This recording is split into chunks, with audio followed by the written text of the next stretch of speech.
most people think it started in the 90s or perhaps even the 60s. No. Its origins go back to World War I. Now, prior to the Great War, Karl Marx predicted that the workers of the world, united by class consciousness, would arise as one and overthrow national identities and bring about the paradise on earth of world communism. They considered this not theory, but science, accepted fact, and war would be the trigger. War came. The biggest, most appalling, most horrific war imaginable came. But communist revolution only came to agrarian, backwards Russia, which was practically a feudal country, and not to the modern, capitalist, industrialized nations like England and Germany and the United States, as communist science had assured the world that it would. Now, as the dust settled on the Great War, a group of Marxist philosophers decided to form an institute, a think tank, to analyze what had gone wrong. It was originally to be called the Institute for Marxism and would be similar to the Marx-Engels Institute in Moscow.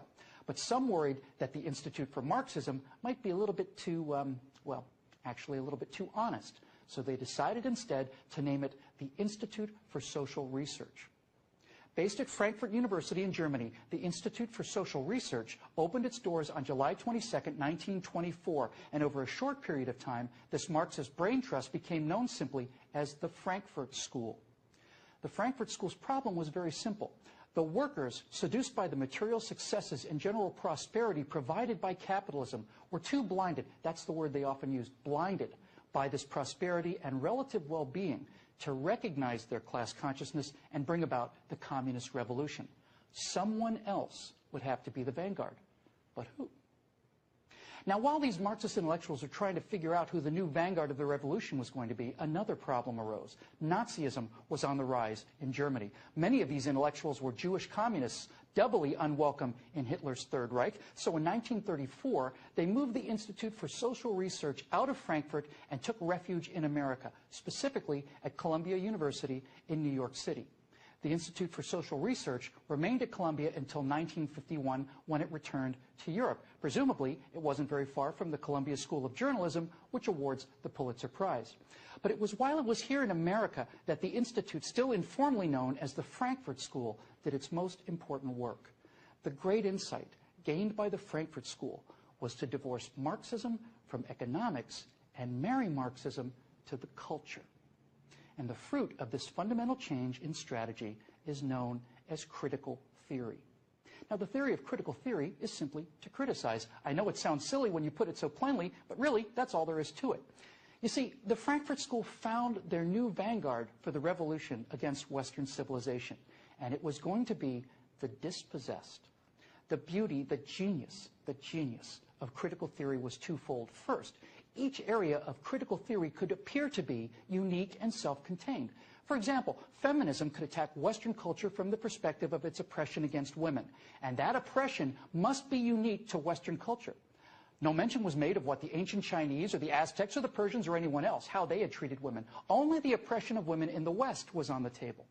Likewise, African American studies would only criticize American slavery as if slavery were unique to America. The genuine horrors of American slavery and its consequences was a powerful weapon against traditional culture, as was the example of Rodney King. But to quote the black African King Gezo, who said in the 1840s, quote, "The slave trade is the ruling principle of my people. It is the source and the glory of all their wealth. The mother lulls the child to sleep with notes of triumph over an enemy reduced to slavery." You see, now a quote like that shows the economic incentive of a black culture to sell other blacks into slavery purely for economic gain. Quotes like that make slavery seem less about racism and more about economics, and quotes like that show that there's a little more than white English-speaking guilt to go around. It runs contrary to the narrative, and it has to be suppressed in schools. It is politically incorrect. Preeminent psychologist and Frankfurt School co-founder Erich Fromm argued that there were no real sexual differences between men and women, and that the roles they played in traditional Western culture were simply that, roles assigned to them by the culture. So now gender studies could launch critical theory attacks and claim that all of the oppression of homosexuals or women throughout history were due merely to Western culture and the corrupt patriarchy of dead white men.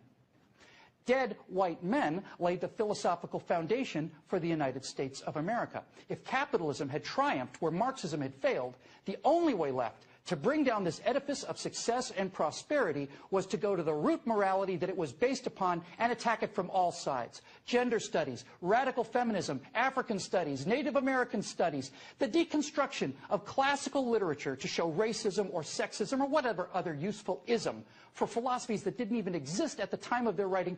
All of these programs, and all they do, is inculcate and aggravate a sense of rage, separatism, and victimology, and assign to the only culture that actually tries to eradicate these injustices the sole onus of their origins.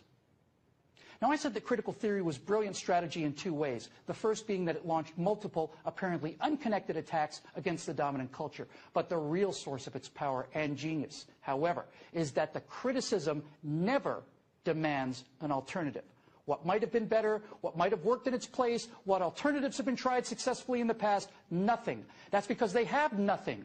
There is no logic, no history, and no factual underpinning to their dreams and philosophy. Everything they believe in has proven to be wrong. It's been drowned in oceans of blood and tears.